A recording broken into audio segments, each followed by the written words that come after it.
Astagfirullahaladzim, kebakaran.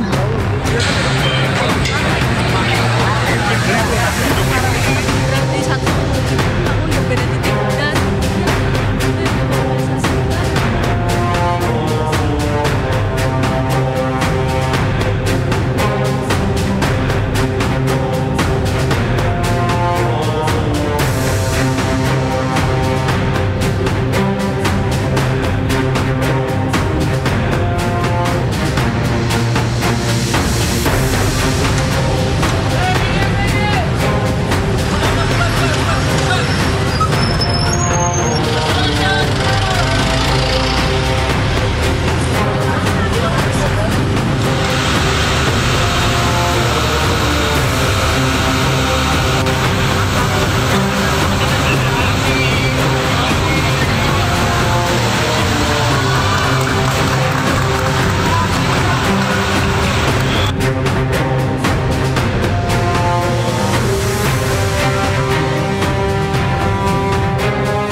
Ya, Camar, kemarin malam baru saja terjadi kebakaran di salah satu mal di kawasan Jakarta Barat, tepatnya di Glodok. Iya, betul Yasmin. Kita juga sempat memantau ya bahwa tim yang ada di sana berjibaku untuk bisa memadamkan api karena hampir 10 jam ini tidak padam-padam, dan kita harapkan bahwasanya proses pendinginannya bisa segera dilakukan. Betul ya. sekali, dan juga tidak melebar ke wilayah lainnya ya. Iya, karena kemarin sempat ada 9 orang Yasmin dan juga pemirsa yang berhasil untuk dievakuasi karena terjebak di dalam mall ya. Mudah-mudahan tidak ada korban jiwa dari peristiwa ini ya. Ya pemirsa, Anda menyaksikan Sindo Today, program yang akan menghadirkan informasi-informasi terhangat hari ini bersama saya Yasmin Atani, ada rekan saya. Dan saya Camar Haenda. Pemirsa, tentunya selain dari informasi yang sudah kita sampaikan tadi, kita akan memulai seluruh rangkaian Sindo Today. Redaksi kami sudah menyiapkan 3 berita pilihan. Ini dia.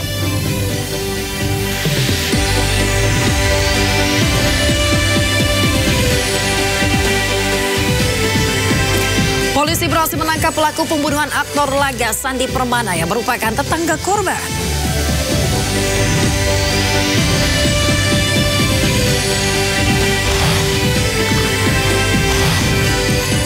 Dua dari 3 oknum TNI AL pembunuh bos rental mobil terjerat pasal pembunuhan berencana dan terancam hukuman mati.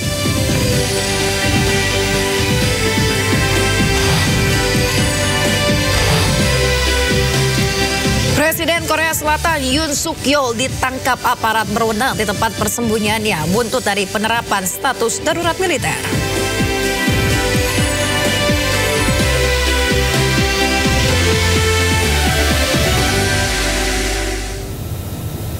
Pemirsa, informasi di Sindo Today kali ini, kebakaran terjadi di Gedung Plaza Glodok Rabu malam. Api diduga berasal dari sebuah diskotik di lantai 7 hingga menyambar ke lantai 8 dan juga 9. Setelah pekerja tempat hiburan malam pun, sejumlah pekerja tempat hiburan malam pun maksud kami harus dievakuasi petugas pemadam kebakaran.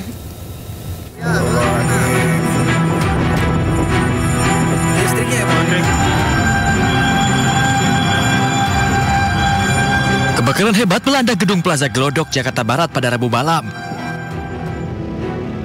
Diketahui api membakar gedung pusat hiburan tersebut bermula dari lantai 7 yang merupakan sebuah tempat hiburan malam.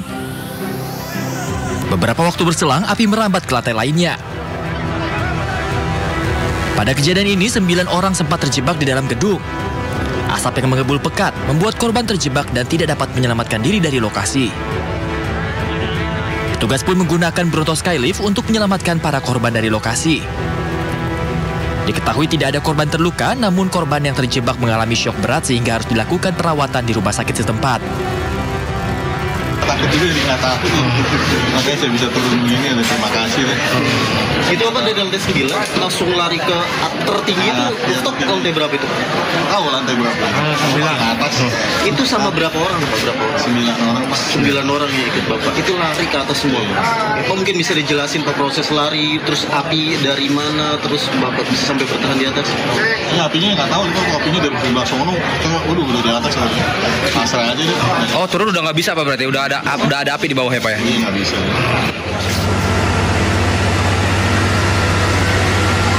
Belum diketahui pasti penyebab kebakaran ini. Namun saat kejadian, sejumlah ledakan terjadi hingga membuat petugas kesulitan untuk memadamkan api.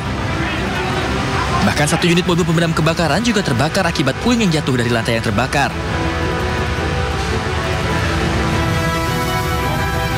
Dalam insiden ini, sedikitnya 20 unit mobil pemadam kebakaran dan 100 petugas dikerahkan. 3 tim dikerahkan untuk memadamkan api dari dalam gedung. Dari Jakarta, Tim Liputan, iNews melaporkan. Pemirsa, setelah lebih dari 7 jam berjibaku memadamkan api, petugas pemadam kebakaran akhirnya berhasil melokalisir perambatan api di gedung Plaza Glodok. Hingga kini upaya pemadaman masih terus dilakukan.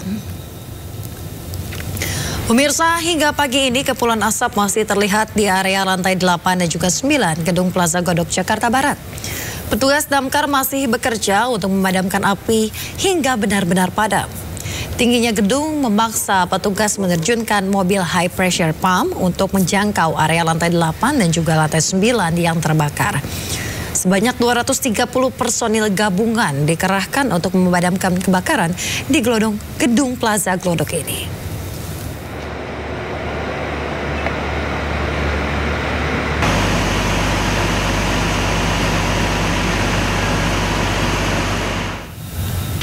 Apakah masih ada kobaran api di Glodok Plaza pagi ini? Dan apakah semua korban sudah berhasil dievakuasi? Kami sudah terhubung dengan rekan Hamzah Hasibuan yang berada di lokasi. Ya, Hamzah, selamat pagi. Bagaimana situasi di sana saat ini? Apakah api sudah dipadamkan? 3, 2, 1, Ya, selamat pagi Camar, Yasmin dan juga pemirsa. Kebakaran yang terjadi di gedung Glodok Plaza, Jakarta Barat ini saat ini situasinya sudah api yang sebelumnya membakar lantai 7 hingga lantai 9 gedung Glodok Plaza ini sudah berhasil dipadamkan oleh pihak pemadam kebakaran Provinsi DKI Jakarta. Saat ini masih terlihat kepulan asap di lantai 7 hingga lantai 9 gedung Glodok Plaza. Namun pihak pemadam kebakaran saat ini sudah berhasil dan melakukan proses pendinginan di lokasi kebakaran saat ini. Karena sebelumnya pihak pemadam kebakaran dari Provinsi DKI Jakarta ini sempat kesulitan untuk mengakses TKP kebakaran yang berlokasi cukup tinggi, sehingga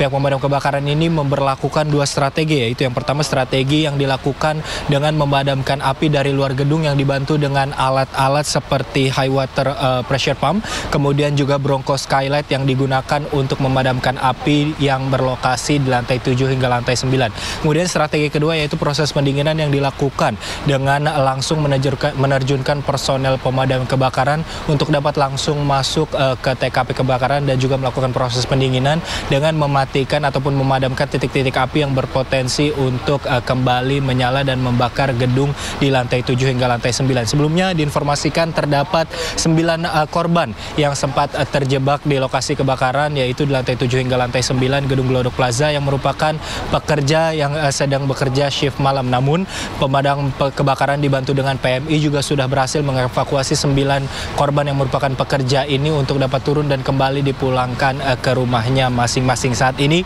kami masih terus memantau apakah penyebab pasti yang nantinya disampaikan oleh pihak pemadam kebakaran maupun Gulkarmat setelah dapat masuk dan melakukan penyelidikan secara mendalam di TKP kebakaran. Sementara itu, Camar dan Yasmin.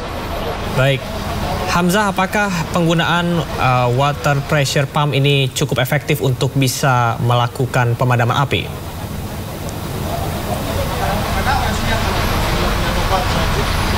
Ya, Camar dan juga pemirsa, dapat kami sampaikan bahwa penggunaan alat high water pressure pump dan juga Bronco Skylight ini dinilai sangat efektif dalam melakukan pemadaman api yang berlokasi cukup tinggi, yaitu di lantai 7 hingga lantai 9 gedung Glodok Plaza. Karena sebelumnya menurut pantauan kami sejak pagi tadi di sekitaran pukul 5.30 waktu Indonesia Barat pagi tadi, api masih cukup besar dan terlihat di lantai 7 hingga lantai 9 gedung Glodok Plaza. Namun saat ini pihak pemadam kebakaran sudah berhasil menaklukkan api dan juga memadamkan api yang berlokasi di lantai 7 hingga lantai 9 menggunakan alat high water pressure pump dan juga Bronco Skylight yang digunakan oleh pihak pemadam kebakaran. Saat ini pihak pemadam kebakaran sudah melakukan proses selanjutnya, yaitu melakukan proses pendinginan dalam rangka memastikan titik-titik api tidak menyala kembali. Camar.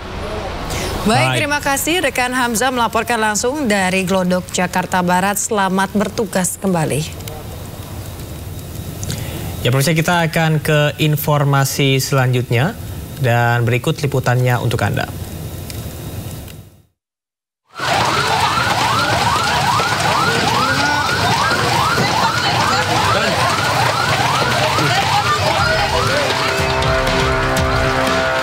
Kobaran api membakar sejumlah rumah di permukiman padat Kemayoran Gempol, Jakarta Pusat.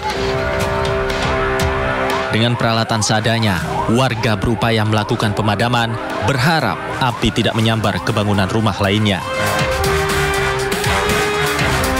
Kondisi material bangunan yang mudah terbakar, ditambah tiupan angin kencang membuat amukan si jago merah kian mengganas.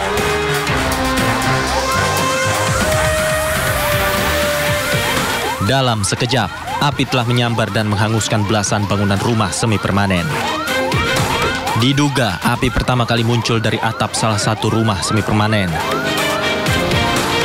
Ganasnya si jago merah tak hanya membuat warga harus kehilangan tempat tinggal, namun seluruh barang berharga dan dokumen penting mereka juga ikut tak bisa diselamatkan.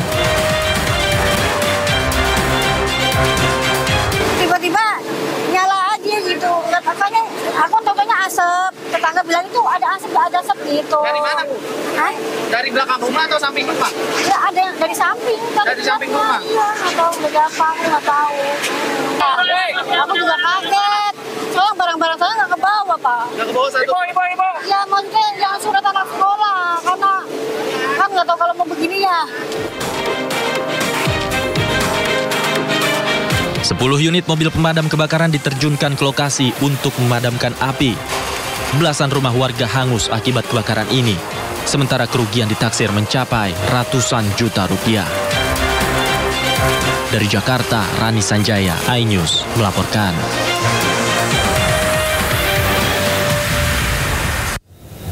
Pemirsa, diduga akibat korsleting listrik sebuah tangki penyimpanan BBM di Cianjur, Jawa Barat terbakar. Sementara di Wajo, Sulawesi Selatan, pemirsa, satu unit rumah kayu warga hangus terbakar.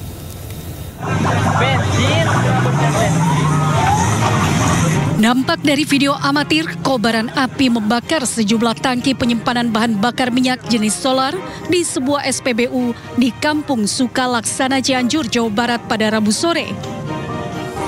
Bahkan kobaran api juga merembet ke sebuah minibus milik petugas SPBU yang tengah terparkir. Diduga kebakaran terjadi akibat korsleting listrik alat pembersih tangki yang percikan apinya mengenai sisa solar. Satu unit mobil pemadam kebakaran dikerahkan ke lokasi dan 30 menit kemudian petugas berhasil memadamkan api. Akibat peristiwa ini, 4 orang mengalami luka bakar dan sudah dilarikan ke RSUD Pagelaran guna mendapatkan perawatan medis.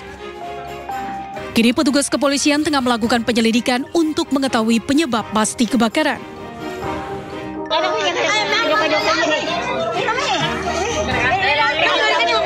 Sementara itu di Kabupaten Wajo, Sulawesi Selatan, satu rumah panggung berbahan kayu milik warga hangus terbakar.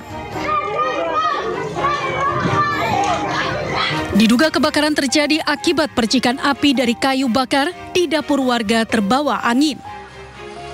Diketahui saat kebakaran terjadi, pemilik rumah tengah pergi dengan kondisi tungku api di dapur masih menyala. Petugas pemadam kebakaran yang tiba di lokasi bergegas memadamkan api dibantu oleh warga. Tidak ada korban jiwa dalam peristiwa tersebut, namun kerugian ditaksir mencapai ratusan juta rupiah. Tim Liputan iNews melaporkan. Pemirsa, seorang pemancing di Temanggung, Jawa Tengah terjebak banjir saat memancing di Sungai Galeh. Proses evakuasi berlangsung dramatis.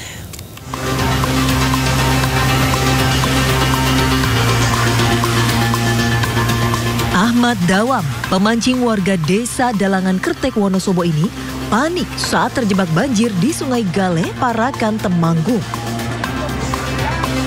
Tim gabungan yang dapat laporan langsung berupaya mengevakuasi korban. Setelah 1 jam proses evakuasi dengan menggunakan tali, korban berhasil dibawa ke pinggir sungai. Sebelumnya korban sedang asik memancing di sungai bersama ketiga rekannya.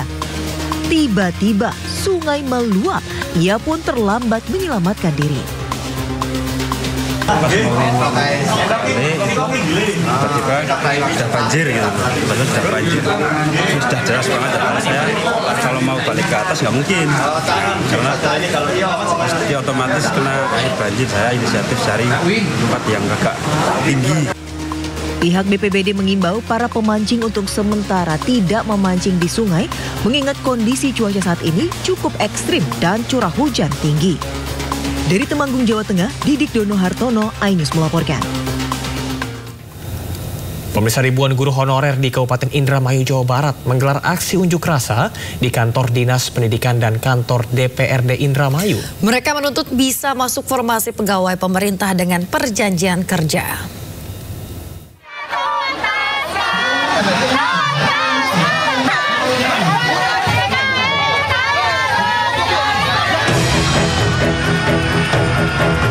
Ribuan guru honorer di Kabupaten Indramayu, Jawa Barat menggelar aksi unjuk rasa di depan kantor DPRD dan Dinas Pendidikan Indramayu. Sambil membawa atribut berupa spanduk dan poster, massa menuntut agar diangkat menjadi pegawai pemerintah dengan perjanjian kerja. Massa berharap pemerintah setempat mengabulkan tuntutan tersebut demi kesejahteraan guru honorer yang telah bekerja bertahun-tahun, namun tak kunjung mendapat kejelasan status. Aksi unjuk rasa yang dilakukan di ruas jalan menyebabkan arus lalu lintas di Jalan Jenderal Sudirman tersendat. Dan ternyata kami tidak ada kepastian. Kami hanya minta kepastian kepada pemangku kebijakan. Kami dituntaskan di anggaran 2025 ini tanpa terkecuali. Kalau berbicara anggaran tidak ada, kenapa DAU yang lain bisa dialihkan ke yang lain? Tidak dialihkan kepada kami. Setelah hampir 1 jam berorasi, Kepala Dinas Pendidikan dan Kebudayaan Kabupaten Indramayu menemui peserta aksi dan berjanji akan membahas tuntutan mereka di dalam rapat. Insya Allah nanti terkait dengan apa yang disampaikan, kami akan paparkan nanti pada saat di Dewan, karena ini sudah agenda kami. Sementara itu saja. Jika tuntutan tidak dipenuhi, ribuan guru honorer mengancam akan menggelar aksi unjuk rasa yang lebih besar. Dari Indramayu, Jawa Barat, Toy Iskandar, iNews melaporkan. Ormas Pemuda Pancasila dan Ormas Gerakan Rakyat Indonesia Bersatu bentrok di Blora, Jawa Tengah. Akibat bentrokan, sejumlah anggota kedua ormas mengalami luka parah.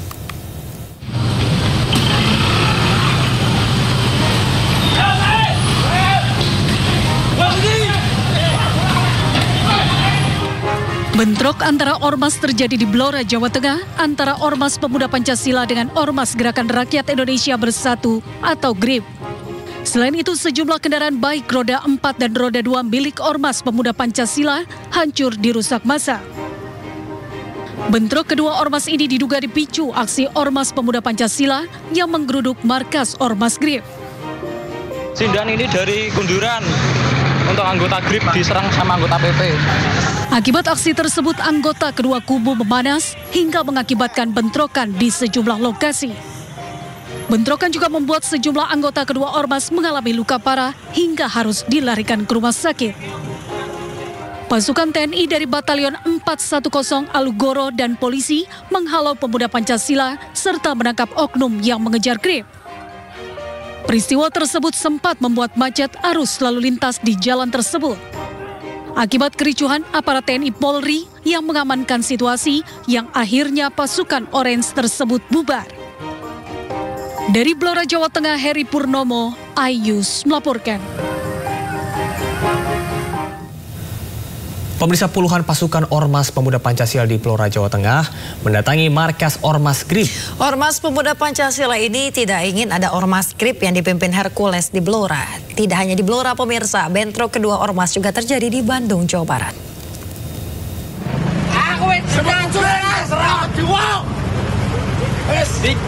Pemuda Pancasila usus propos punya atau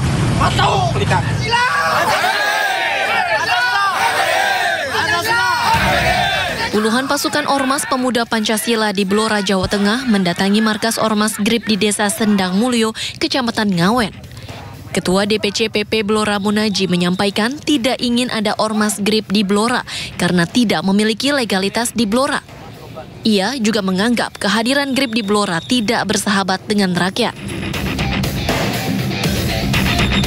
Kalau mau kepengen menjadi organisasi di Blora, izin legalitas harus dipenuhi dulu. Jangan menjadi preman atau seperti itu. Ini Blora, bukan Timur-Timur. Buntut dari Ormas PP geruduk markas GRIP di Blora, ratusan pasukan Ormas GRIP dari berbagai daerah di Jawa Tengah mendatangi Blora. Mereka akan melaporkan penggerudukan tersebut ke Polres Blora. Terkait dengan kejadian yang ada di Blora, kami selaku divisi hukum siap untuk mengawal sesuai dengan aturan-aturan yang ada di negara kita. Ini negara hukum, bukan sewana-wananya menang sendiri. Jadi kita semua ada aturannya. Jadi ini kita nanti akan datang ke Polres untuk bikin laporan. Kita akan laporkan dengan undang-undang ITE.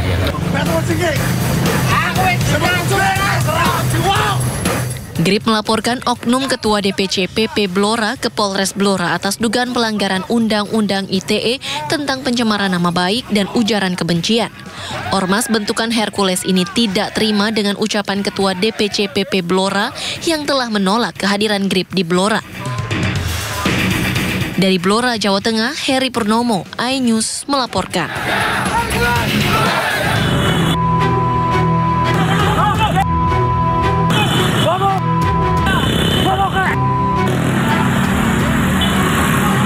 Video amatir merekam bentrok antara organisasi kemasyarakatan Pemuda Pancasila dengan Gerakan Rakyat Indonesia Bersatu (GRIB) di Jalan BKR Bandung, Jawa Barat, Rabu sore.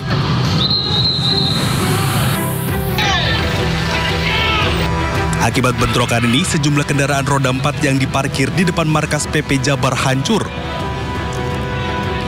Kapolsek Regol, Kompol Heri Suryadi, mengatakan belum mengetahui motif bentrokan antar dua ormas ini.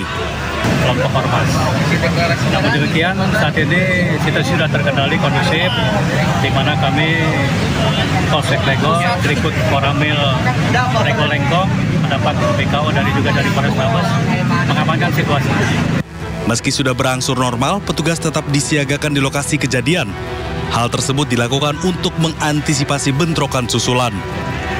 Dari Bandung, Jawa Barat, Jupita Meilana, iNews melaporkan. Pemirsa, kericuhan mewarnai penggusuran lahan sengketa di Demak, Jawa Tengah. Keluarga nyaris bentrok dengan petugas.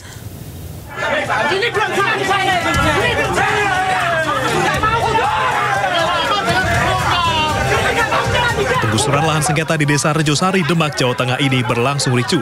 Keluarga termohon terus berupaya menghalangi penggusuran hingga nyaris bentrok dengan petugas. Petugas pun terpaksa membawa satu persatu keluarga termohon keluar dari lokasi.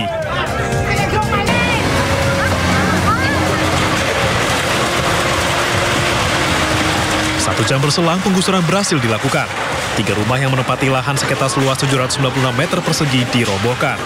Penggusuran dilakukan atas keputusan Pengadilan Perdata Mahkamah Agung yang memenangkan pihak pemohon. Penolakan dari waris-waris, dari ahli waris, Pak, semua. Emang gak setuju. Oh gitu. Ini selanjutnya gimana nanti, Mas? Ya ini selanjutnya ya emang pencegahan pembongkaran. Terus kalau bisa ditinjau ulang masalah yang dahulu, Pak.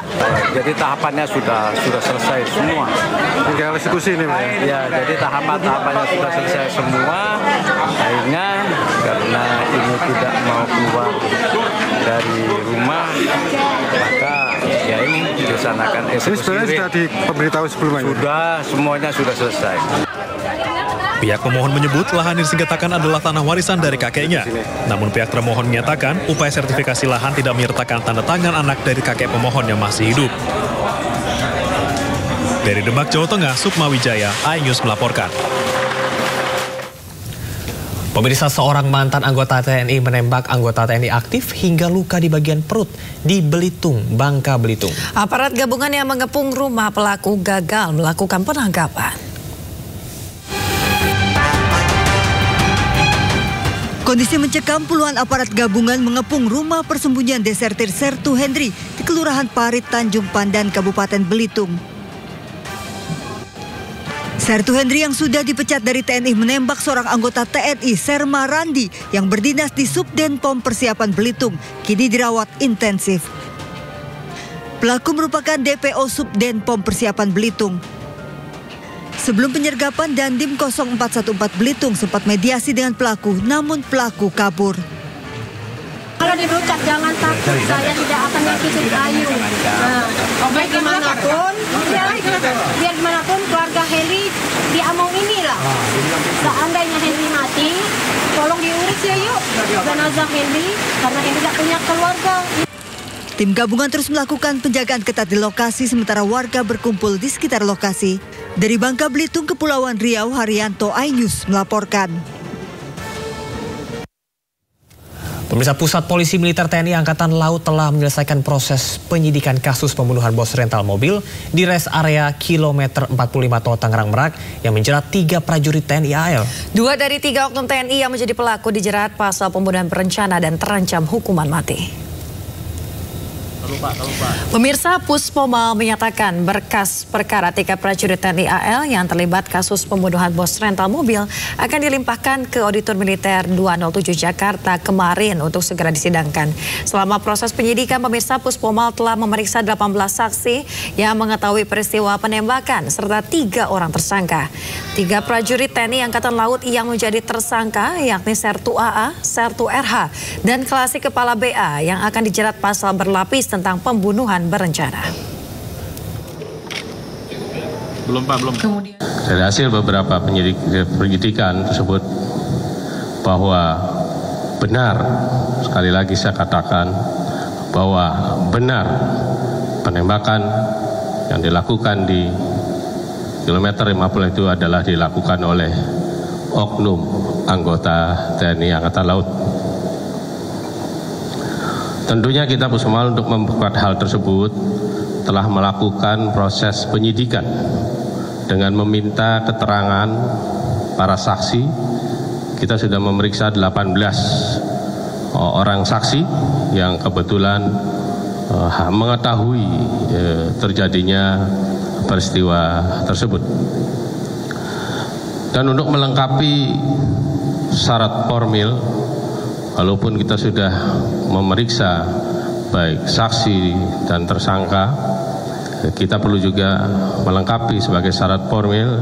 Penyidik Puspomal telah melakukan penyitaan terhadap sejumlah barang bukti, di antaranya adalah mobil Daihatsu Sigra warna hitam, senjata api jenis pistol yang digunakan untuk melakukan penembakan, 5 butir kelongsong yang ditemukan di area parkiran Indomaret, baju korban, bukti transfer, dan beberapa alat bukti yang lainnya yang sudah kami sita.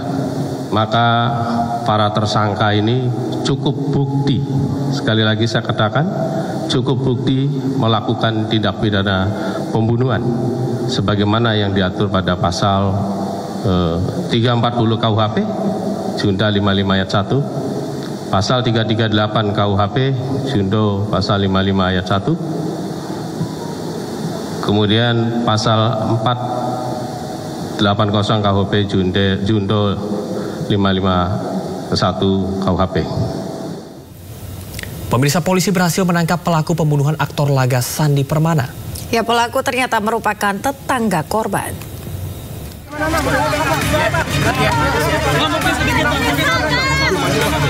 Nanang Irawan alias Gimbal, pelaku pembunuhan aktor laga Sandi Permana, akhirnya ditangkap aparat kepolisian di tempat persembunyiannya di kawasan Dusun Poris Kutamukti, Kutawaluya, Karawang, Jawa Barat. Nanang alias Gimbal merupakan tetangga almarhum yang merupakan seorang mantan kru film yang pernah dibintangi Sandi Permana.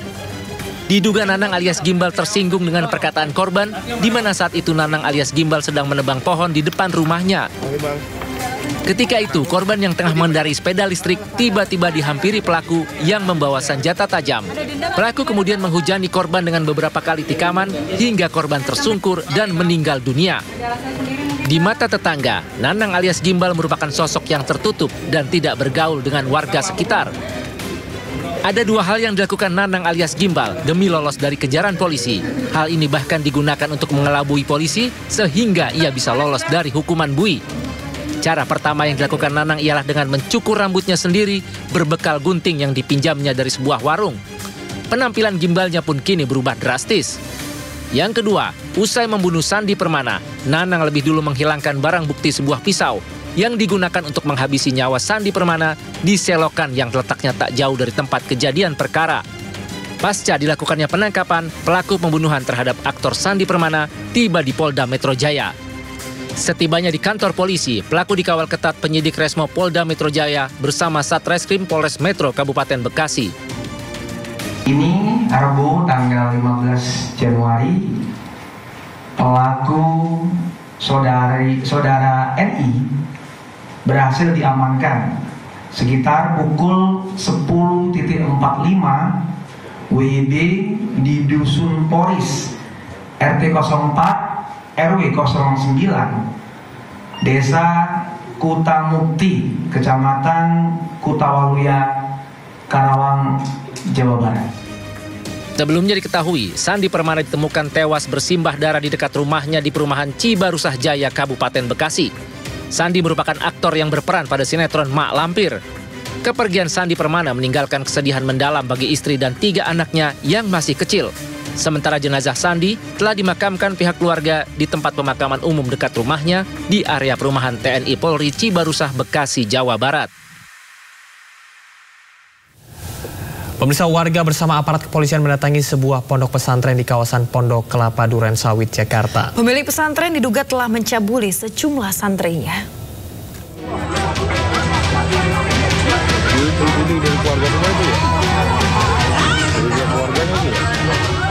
Warga Jalan Haji Abdullah, Kelurahan Pondok Kelapa, Kecamatan Duren Sawit, Jakarta Timur digegerkan dengan adanya pemberitaan mengenai pemilik pesantren yang diduga cabuli sejumlah santrinya yang merupakan sesama jenis pada Rabu sore. Mengetahui laporan tersebut, warga beserta pihak kepolisian langsung mendatangi lokasi dan menangkap terduga pelaku yang merupakan pemilik pondok pesantren sekaligus guru di sekolah tersebut.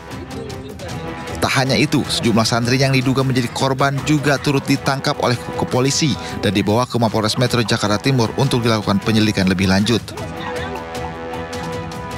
Menurut keterangan warga, aksi pencabulan ini diketahui karena adanya laporan dari para korban hingga diketahui oleh warga. Selain itu, terduga pelaku diduga telah mencabuli santrinya sejak tahun 2021. Dilakuin dari tahun 2021, 2024, berarti kan cukup lama. Dari 4 korban itu? Iya. Abang berarti yang nangkap tadi? Iya, kalau saya sih datang ke sini memang ya pelakunya diamanin di mobil.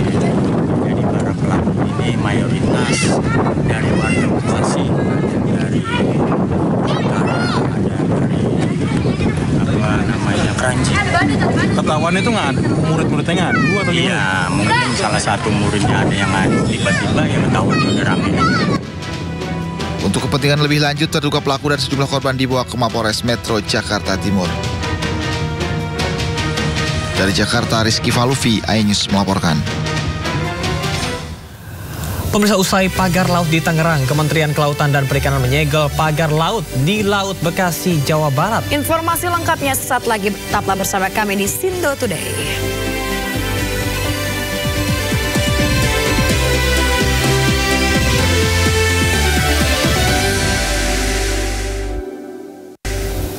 Ya, terima kasih Anda kembali bersama kami di Sindo Today. Pemirsa, sakit hati merasa sering dihina. Seorang siswa nekat mengancam dan juga membakar sepeda motor milik gurunya di Sumeneb, Jawa Timur. Pelaku akhirnya diamankan polisi dan terancam hukuman 10 tahun penjara.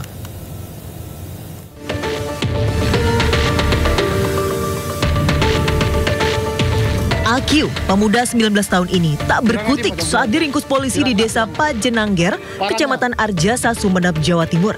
Ia diamankan lantaran diduga melakukan pengancaman terhadap seorang guru di Kepulauan Kangean, Sumeneb.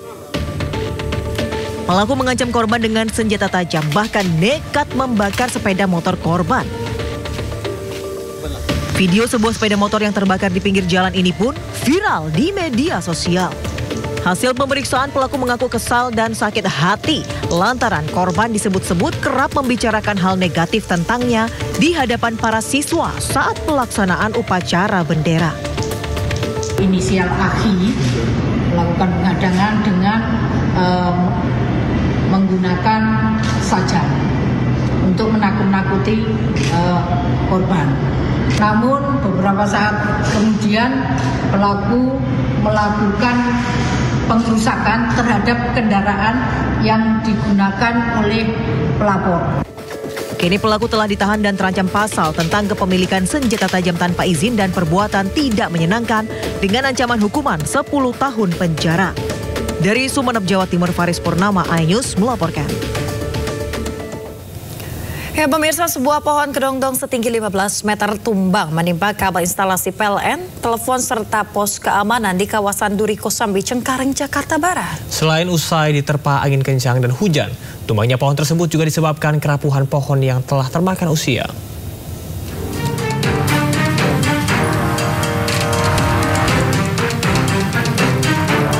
Pohon kedondong setinggi 15 meter ini tumbang di Jalan Raya Duri Kosambi, Cengkareng, Jakarta Barat. Arus lalu lintas pun terhambat lantaran jalan yang dilalui pengendara tertutup batang pohon yang melintang.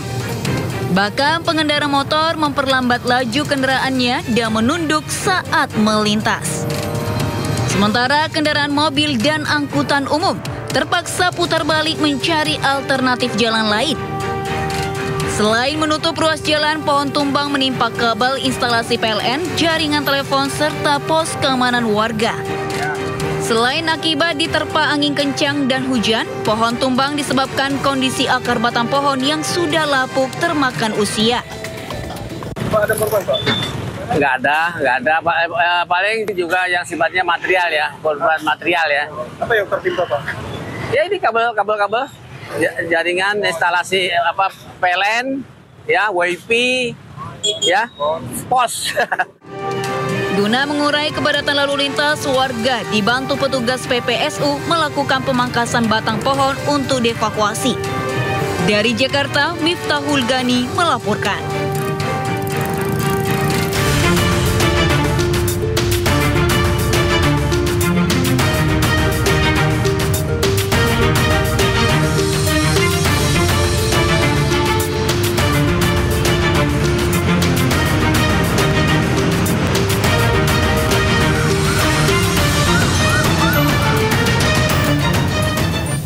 Ya, pemirsa, selanjutnya kami ajak Anda mengetahui pantauan lalu lintas hari ini di sejumlah wilayah melalui pantauan CCTV Korlantas Polri. Kita akan bergabung dengan Brigadir Cici Yulia Yarangga di studio NTMC Polri. Ya, halo Brigadir Cici Yarangga, bagaimanakah pantauan arus lalu lintas di sejumlah titik di wilayah Indonesia melalui pantauan CCTV? Silakan. Ya, baik, terima kasih Camar dan juga Yasmin. Selamat pagi pemirsa, menemani aktivitas Anda, mari kita pantau bersama bagaimana perkembangan arus lalu lintas. Dan yang pertama saya akan mengajak pemirsa melihat secara langsung bagaimana perkembangan arus lalu lintas di kawasan Jembatan Layang Mampang, Jakarta Selatan. Untuk pagi ini kondisi arus lalu lintas dari jalur flyover dari arah Tendean yang akan menuju ke arah Pancoran terlihat dalam keadaan relatif lancar. Peningkatan jumlah volume arus kendaraan mulai terjadi pada jalur Pancoran yang akan menuju ke arah Kuningan menggunakan jalur arteri maupun jalur tol dalam kota sendiri. Peningkatan jumlah volume arus kendaraan ini dikarenakan bertepatan dengan jam berangkat perkantoran. Kami himbau bagi para pengendara yang melintasi kawasan Mampang untuk tetap berhati-hati dengan selalu menjaga batas laju kecepatan kendaraan Anda dan antisipasi kendaraan yang keluar masuk dikarenakan kawasan Jembatan Layang Mampang merupakan salah satu kawasan yang dikelilingi oleh pusat perkantoran. Berikutnya pemirsa, kita akan beralih ke kawasan Mega Mall Karawang. Untuk kondisi arus lalu lintas saat ini dari arah Jalan Jenderal Ahmad Yani yang akan menuju ke Jalan Pantura terpantau dalam keadaan relatif lancar. Begitupun dari Jalan Pantura yang akan menuju ke Jalan Tuparef ataupun dari arah sebaliknya hingga saat ini juga masih dalam keadaan relatif lancar. Sekalipun kendaraan belum mengalami peningkatan jumlah arus kendaraan, namun kami tetap menghimbau bagi para pengendara yang melintasi kawasan ini agar tetap mematuhi rambu lalu lintas serta marka jalan yang terpasang pada sekitaran kawasan Karawang. Selanjutnya pemirsa, kita akan beralih ke kawasan Simpang Jomin Cikampek. Untuk arus lalu lintas dari arah Cirebon yang nantinya akan menuju ke arah Purwakarta hingga saat ini terlihat dalam keadaan relatif lancar. Dan untuk kendaraan dari arah Karawang ataupun arah Jakarta yang nantinya akan menuju ke arah Cirebon juga hingga saat ini masih dalam keadaan relatif lancar. Kendaraan-kendaraan yang melintas pada kawasan ini selain didominasi oleh kendaraan roda 2 tetapi kendaraan roda 4 juga didominasi oleh kendaraan besar, dan perlu kami himbau bagi para pengendara angkutan besar untuk tidak membawa muatan melebihi kapasitas yang telah ditentukan demi menjaga keselamatan Anda saat berkendara tetapi juga menjaga keselamatan bersama saat di jalan. Dan terakhir pemirsa, kita akan beralih ke kawasan Comal Pemalang, Jawa Tengah. Untuk kondisi arus lalu lintas dari arah Tegal atau Semarang yang akan menuju ke arah Jakarta maupun sebaliknya, masih terlihat dari pantauan CCTV kami, kondisi arus lalu lintas dalam keadaan relatif lancar. Sesekali terjadi perlambatan kecepatan kendaraan hanya menjelang masuknya antrian traffic light, namun selepasnya kendaraan-kendaraan ini masih melaju dengan tempuh kecepatan yang cukup normal di kisaran 45 km per jamnya. Dihimbau bagi para pengendara untuk tetap berhati-hati, antisipasi angkutan umum yang masih menaik turunkan penumpang tidak pada tempatnya, dan juga kami mengucapkan terima kasih bagi para pengendara yang sudah mematuhi rambu lalu lintas. Dan pemirsa, berdasarkan data RSMS Korlantas Polri, angka kecelakaan lalu lintas yang kami terima selama 1 kali 24 jam di seluruh Indonesia telah terjadi sebanyak 216 kasus laka lantas dengan rincian 26 meninggal dunia, 32 luka berat, dan 248 luka ringan. Dari 216 kasus laka lantas tersebut, 98,2% terjadi di jalan non-tol. Untuk itu, bagi para pengendara tetap dihimbau untuk selalu mematuhi rambu lalu lintas, utamakan keselamatan diri Anda pribadi, tetapi juga keselamatan bersama di jalan. Dan untuk pemirsa yang ingin mengupdate terus bagaimana perkembangan arus lalu lintas, kami siap melayani Anda. Pemirsa dapat menghubungi call center kami di 1500669, juga melalui SMS Center di 9119. Demikian Camar juga Yasmin yang dapat kami bagikan langsung bersama saya Brigadir Cici dari studio NTMC Polri, dan silakan kembali ke Anda di studio. Baik, terima kasih Brigadir Cici Yarangga atas laporannya. Selamat bertugas kembali dan salam presisi.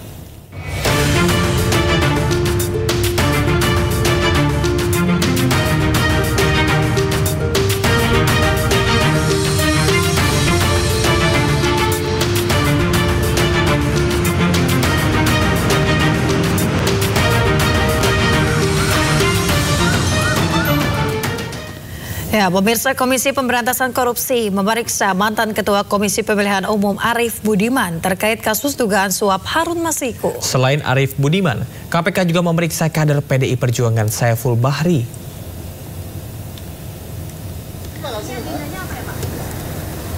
Mantan Ketua Komisi Pemilihan Umum Arief Budiman serta kader PDI Perjuangan Saiful Bahri menjalani pemeriksaan di KPU Rabu. Keduanya diperiksa sebagai saksi untuk kasus suap penetapan anggota DPR 2019-2024 untuk tersangka Harun Masiku, Sekjen PDI Perjuangan Hasto Kristianto, dan kader PDI Perjuangan Doni Tri Iskomah.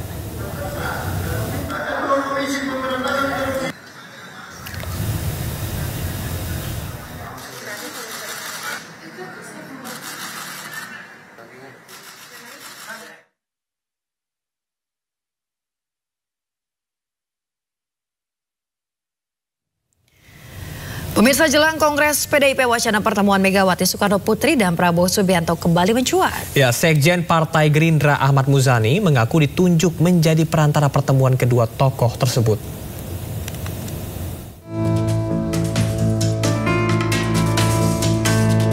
Wacana pertemuan Ketua Umum PDIP Megawati Soekarno Putri dan Presiden RI Prabowo Subianto kembali mencuat.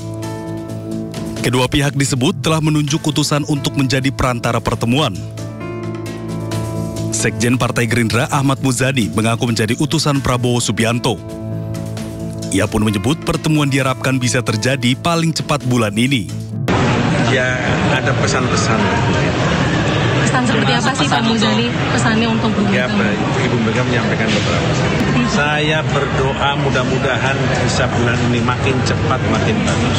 Sehingga pertemuan antar kedua beliau diharapkan bisa membawa angin segar bagi perbaikan bangsa. Sebelumnya, dalam pidatonya di HUT PDIP 10 Januari lalu, Megawati mengungkap hubungannya dengan Prabowo baik-baik saja. Bahkan Megawati juga menyebut Prabowo sangat senang dengan nasi goreng buatannya. Pak Prabowo nih, orang mikir saya sama dia itu, wah kayaknya musuhan atau apa? Enggak. Padahal dia senang saya masakin nasi goreng. Udah lama. Ada yang ngomong, Bu, ada yang udah minta nasi goreng. Bintang nasi goreng. Loh, aku lagi mumet, anak-anakku banyak yang nggak jadi.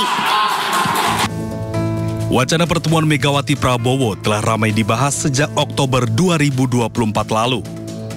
Sempat diisukan keduanya akan bertemu saat ulang tahun Prabowo pada 17 Oktober 2024, namun tak terlaksana. Tim Liputan iNews melaporkan. Pemirsa, Kementerian Kelautan dan Perikanan menyegel pagar laut di Laut Bekasi, Jawa Barat. Ya, pemagaran laut untuk reklamasi tersebut dihentikan sementara oleh Dirjen PSDKP karena tidak memiliki izin pemanfaatan kawasan perairan dan ruang laut. Oh iya. Dengan menggunakan 1 buah dan 2 kapal speedboat, Kementerian Kelautan dan Perikanan melalui Dirjen Pengawasan Sumber Daya Kelautan dan Perikanan melakukan penyegelan terhadap pagar laut yang berada di Laut Bekasi, Jawa Barat, Rabu siang. Proyek pagar laut sepanjang 2 km dengan lebar 70 meter ini dihentikan sementara oleh KKP karena tidak memiliki perizinan pemanfaatan kawasan perairan dan ruang laut. Dari KKP, kami sudah menyurat kegiatan ini di tanggal 19 Desember. Ya, 19 Desember kami sudah menyurat untuk menghentikan kegiatannya pemagaran tadi dengan ada dampingnya. Sementara menurut Kadis KKP Provinsi Jawa Barat Hermansyah, pagar bambu ini merupakan lahan reklamasi yang dimiliki pihak swasta untuk pengembangan pelabuhan, namun sangat disayangkan tidak ada alur lalu lintas nelayan. Dari Jakarta, Sofian Firdaus, iNews melaporkan. Pemirsa, kapal perang ramah lingkungan milik Angkatan Laut Kerajaan Inggris HMS P tiba di Pelabuhan Tanjung Priok, Jakarta. Ya, kedatangan kapal menandai momen penting hubungan bilateral antara Inggris dan Indonesia.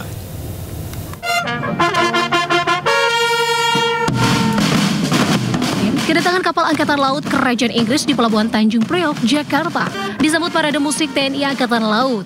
Kapal His Majesty Ship HMS P diketahui salah satu kapal paling ramah lingkungan milik Kerajaan Inggris berkat teknologi konverter katalitik yang mampu mengurangi emisi karbon. Selain itu, kapal ini memiliki peran penting dalam mendukung negara-negara dalam upaya mengurangi dampak buruk perubahan iklim. Kunjungan juga menegaskan komitmen Inggris untuk memperdalam hubungan diplomatik, ekonomi, dan keamanan dengan Indonesia, termasuk partisipasi dalam latihan militer bersama seperti Lapors dan juga Komodo yang akan dilaksanakan. Selama berada di tanah air hingga 21 Januari mendatang, kapal HMS P akan melakukan kegiatan pertukaran budaya antar kedua negara. The fantastic warm welcome that me and my ship's company have received here today. What a fantastic way to arrive into a country with bands, with dancing, and the opportunity to share some of Indonesia's culture. Adalah wujud nyata komitmen Inggris untuk membangun kemitraan jangka panjang yang kuat dengan Indonesia, memperdalam hubungan diplomatik, ekonomi, dan keamanan dengan negara-negara lain di kawasan Indo-Pasifik. Dari spesifikasi yang ada, salah satu kapal kebanggaan Kerajaan Inggris ini dilengkapi dengan fasilitas dan peralatan yang lengkap untuk berlayar ke berbagai belahan bumi. Mulai dari kelengkapan senjata, mesin, peralatan selam, dan pemadam kebakaran, hingga ruangan para pelayar dan kapten kapal yang dilengkapi dengan keamanan. Nah, itu dia salah satu keunikan yang dimiliki oleh kapal milik Kerajaan Angkatan Laut Kerajaan Inggris, HMS atau His Majesty Ship bernama Spey. Dan tentu saja salah satu keunikan tersebut akan dijadikan sebuah bahan untuk nantinya menjalin hubungan diplomatik bersama Indonesia, mulai dari sektor keamanan hingga sektor ekonomi. Dari Jakarta, Jan Cahyani bersama juru kamera Damar Wicaksono melaporkan.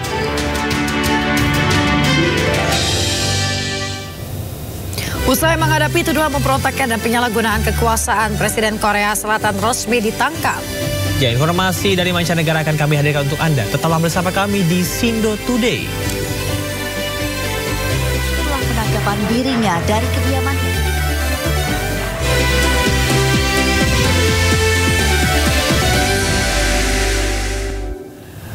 Pemirsa, terima kasih Anda masih di Sindo Today bersama dengan saya Camar Hendra dan Yasmin Atania. Kita akan ke informasi dari mancanegara. Ratusan bal baju bekas asal Tiongkok diselundupkan melalui pelabuhan Tanjung Perak, Surabaya. Petugas gabungan menyita baju bekas ilegal senilai 4,7 miliar rupiah.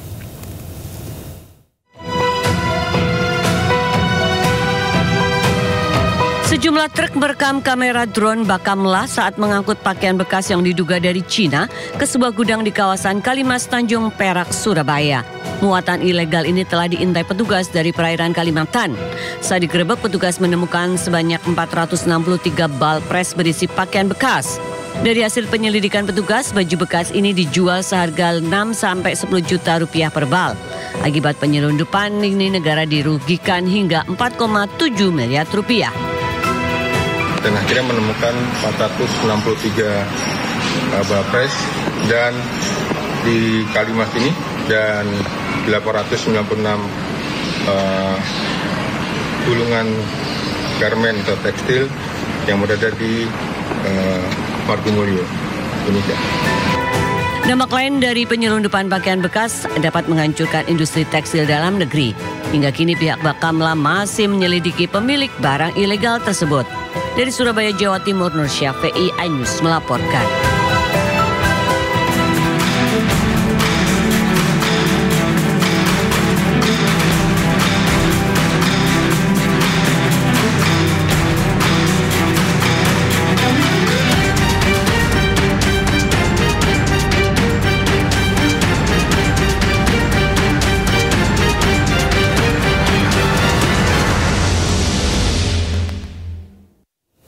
Pemirsa, pelaksanaan makan bergizi gratis di Jakarta belum merata. Ya, SMP Negeri 191 Jakarta Barat menjadi salah satu sekolah yang masih menanti penerapan makan bergizi gratis.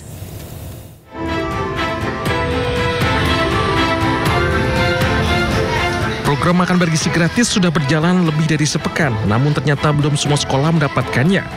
Seperti SMPN 191 di Kebonjeruk, Jakarta yang masih menantikan program ini. Padahal sebagian besar siswa di SMP ini berasal dari ekonomi menengah ke bawah dan 67% merupakan siswa penerima KJP. Ini kan akan ada makan bergizi gratis nih. Betul, kamu belum dapat ya di sekolah ini ya? Belum. Udah ada info belum dari guru atau dari siapa? Belum juga. Tapi pengen nggak sih dapat makan bergizi gratis? Ini kan kamu berarti disiapin mama dong ya? Oke, kenapa tuh pengen? Pengen banget biar duitnya bisa ditabung. Pihak sekolah pun mengaku belum ada sosialisasi dari pihak terkait termasuk mekanisme pembagian waktu makan. Dikarenakan sekolah ini menerapkan 2 sesi belajar yakni pada pukul 06.30 pagi hingga 12 siang dan dari 12 siang hingga pukul 5 sore. Belum. Kami belum mengetahui kapan diadakannya di sekolah ini. Jadi indikasinya mungkin kami tahun ini itu ada 568 peserta didik kami yang notabene adalah penerima KJP gitu. Iya, artinya mereka 67%. Program makan bergizi gratis pun dinanti karena dinilai dapat meningkatkan minat belajar dan konsentrasi siswa di kelas. Bahwa ini bisa terus dilakukan. Meski begitu, pihak dari sekolah nantinya berharap bahwasanya bisa dilakukan secara cepat, namun mereka akan sabar menanti dengan program makan bergizi gratis yang diterapkan di SMP ini. Dari Jakarta, Camar Haenda, Fakih Satrio, iNews melaporkan. Pemirsa, Kamar Dagang dan Industri atau Kadin Indonesia menggelar rapat pengurus harian Kadin Indonesia di Menara Kadin Jakarta. Langkah tersebut dilakukan untuk menyusun rancangan program kerja Kadin Indonesia sepanjang tahun 2025 serta keterlibatannya dalam menyukseskan program strategis pemerintah.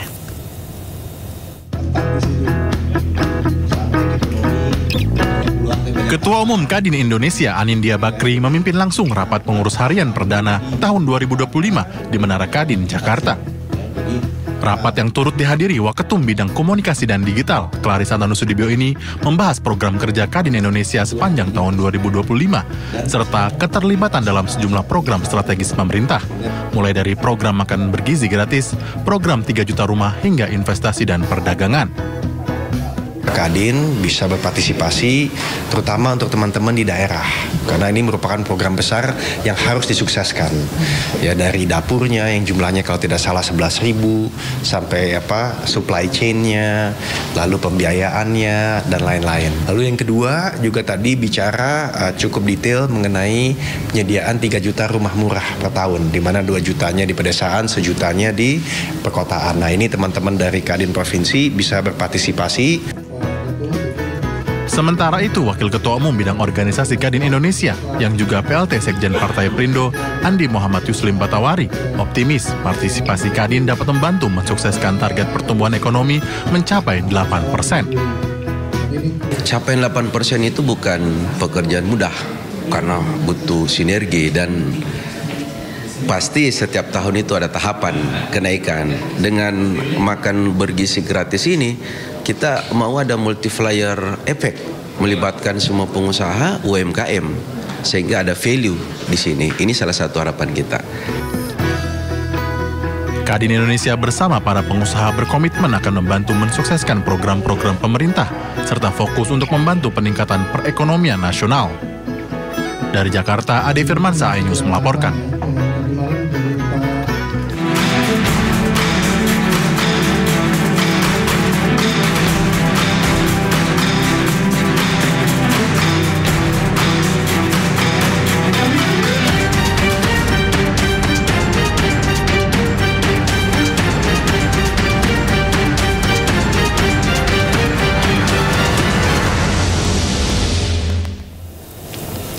Yoon Suk Yeol menjadi Presiden Korea Selatan aktif pertama yang ditangkap oleh penegak hukum. Penangkapan ini merupakan buntut dari upaya menerapkan status darurat militer di Korea Selatan pada Desember lalu.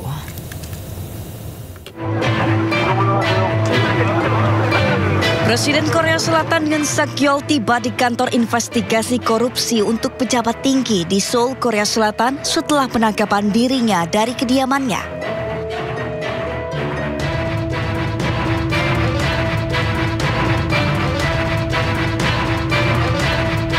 Ini adalah upaya kedua dari penyidik untuk menahan Yoon setelah ia dimakzulkan oleh Majelis Nasional Korea pada 14 Desember 2024 lalu.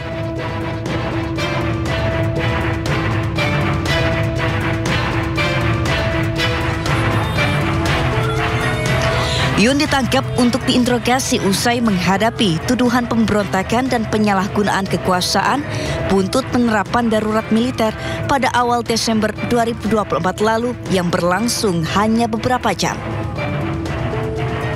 Menurut Yoon, darurat militer dilakukan untuk memperingatkan pihak oposisi yang berusaha menggulingkan pemerintahannya. Nantinya setelah diinterogasi, Yoon diperkirakan akan ditahan di pusat penahanan Seoul di Iwang.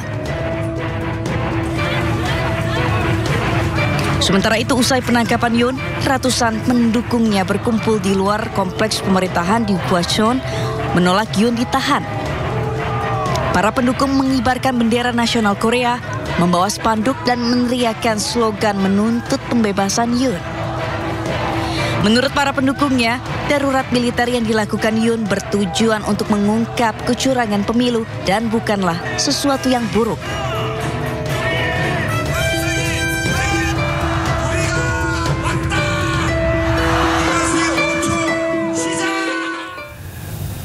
Pemirsa, Korea Utara menembakkan sejumlah rudal balistik jarak pendek ke lepas pantai Timur Riau. Kepala Staf Gabungan Korea Selatan atau Joint Chiefs of Staff melaporkan rudal tersebut ditembakkan sekitar pukul 9.30 pagi waktu setempat dan meluncur sejauh 250 km usai lepas landas. JCS mencatat rudal jarak pendek ini ditembakkan dari Gangneung, Provinsi Jagang, dekat perbatasan Korea Utara dan Cina. JCS mengecam keras peluncuran tersebut karena merupakan provokasi yang jelas yang secara serius mengancam perdamaian dan juga stabilitas di semenanjung Korea.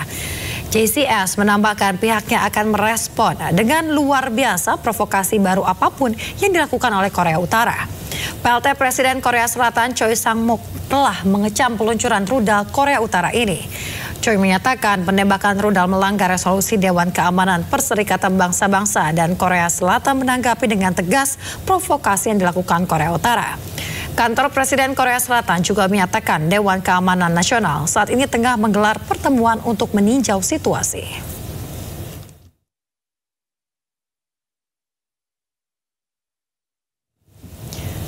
Pemirsa, Israel dan Hamas menyetujui kesepakatan gencatan senjata pada Rabu waktu Qatar. Ya, menurut mediator, kesepakatan tercapai setelah negosiasi selama berminggu-minggu di ibu kota Qatar. Para pejabat dari Qatar dan Hamas telah mengkonfirmasi bahwa kesepakatan telah tercapai, sementara pihak dari Israel belum memberikan komentar. Kesepakatan gencatan senjata masih harus disetujui oleh PM Israel Benjamin Netanyahu yang diperkirakan akan mulai berlaku dalam beberapa hari ke depan. Kesepakatan ini diharapkan dapat menghentikan sementara pertempuran selama 6 minggu, sementara perundingan untuk mengakhiri perang sepenuhnya mulai dilakukan. Sementara warga Gaza menyebut dengan gembira kabar gencatan senjata antara Hamas dengan Israel, meski ada rasa khawatir akan terjadi peperangan saat gencatan senjata berlangsung.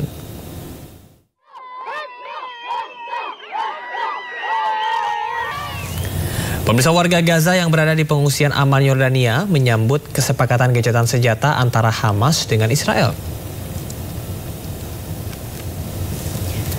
Pemirsa, setidaknya 300 warga Gaza Palestina yang berada di penampungan Al-Fanar di kota Aman Yordania merayakan gencatan senjata antara pejuang Hamas dengan militer Israel. Rasa syukur tak henti-hentinya dikumandangkan oleh para pengungsi asal Gaza Palestina.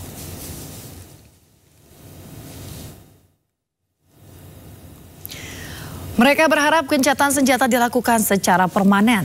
Adanya gencatan senjata dua belah pihak membuka peluang para relawan medis untuk mendistribusikan bantuan kemanusiaan lebih luas ke Palestina melalui pintu perbatasan Yordania. Saat ini lebih dari 4,5 juta warga Palestina mengungsi ke Yordania dari Nakba pada tahun 1948 hingga saat ini. شكرا لكم وشكرا لشعب اندونيسيا الرائع الذي منذ بداية الحرب إلى يومنا هذا دوما وسندا وكتفا بكتف بجوار أهلي في غزة سواء في داخل غزة أو في خارج غزة. شكرا اندونيسيا للمرة الأخيرة. Kami sedang berada di Al-Fanar, tempat pengungsian Palestina yang ada di Yordania. Hari ini kami ikut andil berbahagia menyaksikan serta merasakan kesenangan atas disepakatinya gencatan senjata antara Hamas dan Israel. Alhamdulillah, alhamdulillah, summa alhamdulillah. Insya Allah dengan adanya kesepakatan ini, Palestina segera merdeka dan Indonesia selalu membersamai Palestina sampai merdeka. Allahu Akbar, Allahu Akbar, Allahu Akbar. Warga yang merupakan anggota kelompok agama yang berpengaruh di Filipina menggelar aksi unjuk rasa menentang pemakzulan Wakil Presiden Sara Duterte. Lebih dari 1 juta warga Filipina berpartisipasi dalam unjuk rasa.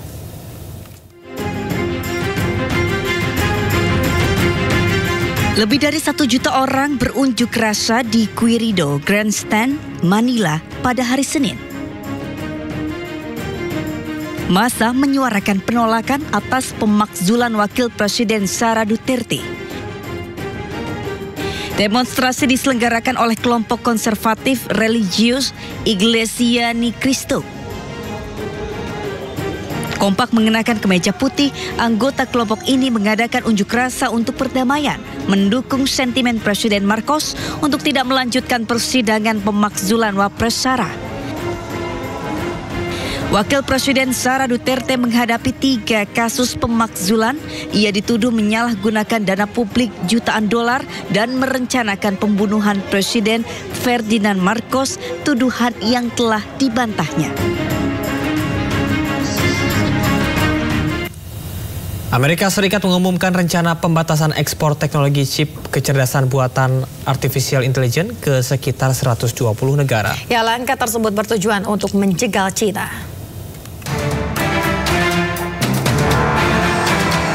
Amerika Serikat mengumumkan rencana pembatasan ekspor teknologi chip kecerdasan buatan atau AI ke sekitar 120 negara. Langkah tersebut bertujuan untuk menjegal China. AS menuduh China bekerja sama dengan negara lain untuk mengakali pembatasan perdagangan teknologi yang telah ada sebelumnya. China disebut menggunakan pusat data di negara lain untuk melatih model AI yang dikembangkan negeri tirai bambu tersebut. Menurut SCMP, akses luas hanya diberikan kepada sekutu dekat Amerika Serikat.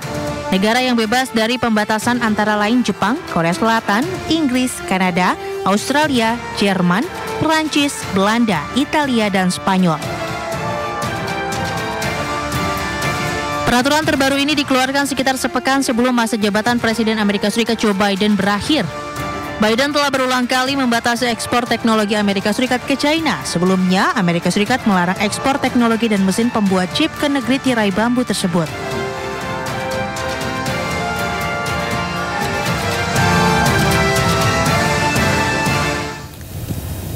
Pemirsa, informasi menarik lainnya akan kami hadirkan untuk Anda dan tetaplah bersama kami.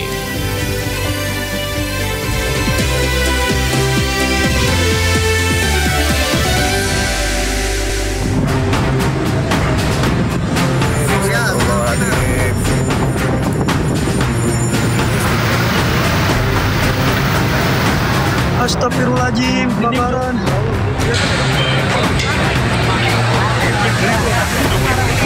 Di satu namun berbeda titik dan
Ya, pemirsa, kebakaran Glodok Plaza Jakarta Barat telah berhasil dipadamkan.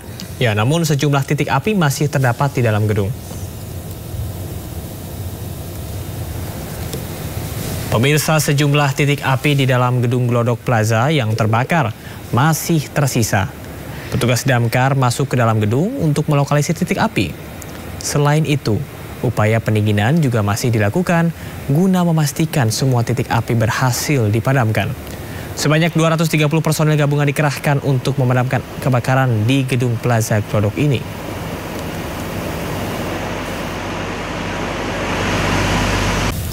Pemirsa, untuk mengetahui situasi terkini di lokasi kebakaran Glodok Plaza, kami sudah terhubung dengan rekan Hamzah Hasibuan yang berada di lokasi. Ya Hamzah, apakah sampai dengan saat ini api sudah berhasil dipadamkan?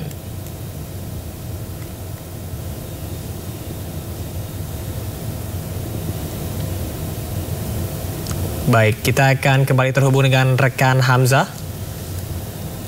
Dan pemirsa, bisa dilihat situasi dan kondisi di Glodok Plaza, di mana petugas ini berjibaku untuk bisa memadamkan api di lantai 7, 8, dan juga 9. Seperti diketahui bahwasanya penggunaan water pressure juga digunakan untuk bisa memadamkan titik api dari ketinggian lantai 7, 8, dan juga 9. Ya, kalau kita lihat pagi hari tadi, Syamar dan juga pemirsa, api masih terlihat membumbung tinggi ya di lantai paling atas. Namun untuk saat ini nampaknya api sudah berhasil dipadamkan untuk di lantai atas.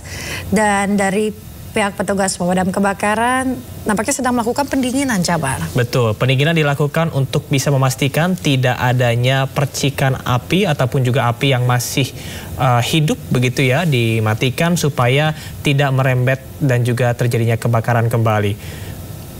Kemudian untuk situasi pada pagi hari tadi ini cukup berbeda, di mana api masih terus membumbung tinggi, namun sekarang nampaknya sudah bisa dikendalikan. Setidaknya ada 230 personil yang dikerahkan untuk bisa memadamkan api, dan dengan penggunaan Bronto uplift yang digunakan untuk bisa menjangkau ketinggian dari titik api. Ya, kita juga memberikan apresiasi yang begitu luar biasa kepada para petugas pemadam kebakaran ya, yang berjibaku sejak malam hari tadi untuk memadamkan api akibat kebakaran yang terjadi di Glodok Plaza ini. Betul, kurang lebih 7 jam lamanya api ini berhasil dikendalikan karena diketahui api berasal dari lantai 7 dari sebuah tempat hiburan malam atau diskotik dan berhasil dipadamkan pada pagi hari ini.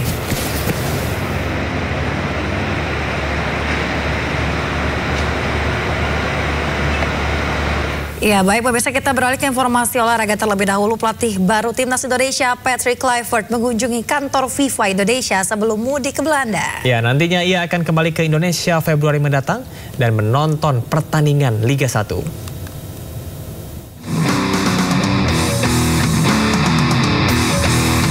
Patrick Kluivert tidak akan berada di Indonesia di sisa Januari 2025 karena kemarin dirinya telah kembali ke Belanda. Patrick Kluivert yang tiba di Indonesia 11 Januari lalu sudah menjalani serangkaian kegiatan. PSSI memperkenalkan Kluivert secara resmi pada publik sebagai pelatih baru Timnas Indonesia di tanggal 12 Januari. Selain itu, Ketua Umum PSSI Erick Thohir telah mempertemukan Kluivert dengan petinggi-petinggi klub Liga 1 pada 14 Januari. Terdapat 17 klub yang hadir merepresentasikan Liga 1. Kluivert pun memberi sambutan dan juga membakar semangat bos-bos Liga 1 untuk meraih visi yang sama. To accomplish this mission, we need each other. Not only me, not only Danny, not only Alex, we got the whole staff, and we need to convince the players that where's a dream, there's an opportunity. From experience as a player, when you have a dream, when you have a goal, you can accomplish. Di lain kesempatan, momen unik juga dirasakan Kluivert kala dirinya menghadiri jamuan PSSI, mengunjungi rumah makan Padang, dan mencoba berbagai hidangan khas di sana seperti telur balado, tunjang, dan daging rendang. Kluivert duduk bersama rekan-rekannya mencicipi hidangan yang disajikan secara prasmanan di meja mereka. Sementara kemarin, Patrick Kluivert datang ke kantor FIFA Indonesia di kawasan Sudirman, Jakarta untuk sowan sekaligus menutup agenda FIFA Campus yang merupakan agenda tahunan FIFA dan sudah berlangsung selama 2 hari di Jakarta. Setelah itu, Patrick Kluivert dijadwalkan pulang ke Belanda dan akan kembali ke Indonesia pada awal Februari 2025. Sekembalinya Kluivert nanti, rencananya ia akan menonton pertandingan BRI Liga 1 antara Dewa United melawan Persija Jakarta 8 Februari mendatang.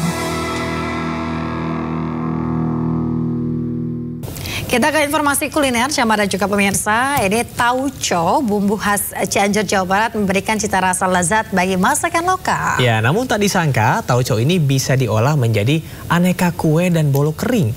Kue bolu tauco ini pun sudah menembus ke pelosok Nusantara, bahkan mampu meraup omset hingga dengan puluhan juta rupiah per bulan.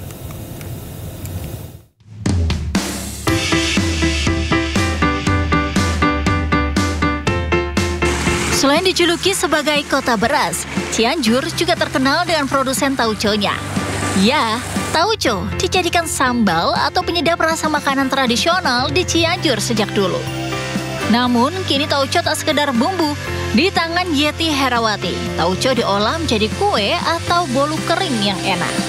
Untuk membuat bolu kering tauco, tak jauh berbeda dengan kue bolu pada umumnya. Hanya saja, bahan baku dicampur dengan tauco. Setelah semua bahan diaduk merata, adonan dimasukkan ke loyang dan dipanggang hingga menjadi kue bolu. Setelah itu, bolu dipotong dan dipanggang kembali hingga kering dan renyah. Selain bolu kering tauco, IRT 2 anak ini juga telah memproduksi tauco cookies berbagai rasa. Setiap harinya mampu memproduksi 100 bungkus kue kering. 9 tahun berinovasi olah kue bolu kering tauco, kini produknya banyak diminati masyarakat luas. Tak hanya Nusantara, kue bolu tauco ini juga merambah ke mancanegara sebagai oleh-oleh maupun dikonsumsi sendiri. Ini nih belinya kita langsung banyak biar bisa dimakan sendiri sama dibagiin untuk ke teman-teman. Jadi oleh-oleh gitu. Ini apa ya, unik banget ya. Cookies kan biasanya rasanya manis-manis ya, deteksi sama manis. Nah ini rasanya rasa tauco yang dimana tauco itu kan rasanya lebih ke rempah-rempahan. Dan tauco sendiri adalah makanan khas Cianjur juga. Memang kan tauco yang biasanya untuk masakan dikombinasi sama kue itu jadi beda gitu. Ternyata setelah dicoba dan datang ke sini enak juga. Akhirnya saya belanja juga. Cocoknya buat oleh-oleh karena simpel juga ini bisa dimakan oleh anak-anak. Mempunyai rasa yang khas, manis, ada asinnya, ada gurihnya gitu. Jadi gurihnya itu bukan didapat dari keju, tapi ini dari tauconya sendiri yang mempunyai khas gurihnya. Bisa ekspor aja, bisa diterima oleh beberapa kalangan dari luar negeri. Harga kue dan bolu tauco ini Rp20.000 hingga Rp25.000 per bungkus. Kini omset usaha Yeti bisa mencapai Rp30 juta per bulan. Melalui inovasi kue bolu tauco ini diharapkan mampu mempromosikan kota Cianjur. Dari Cianjur, Jawa Barat, Muhammad Andi Isyan, Ayus melaporkan.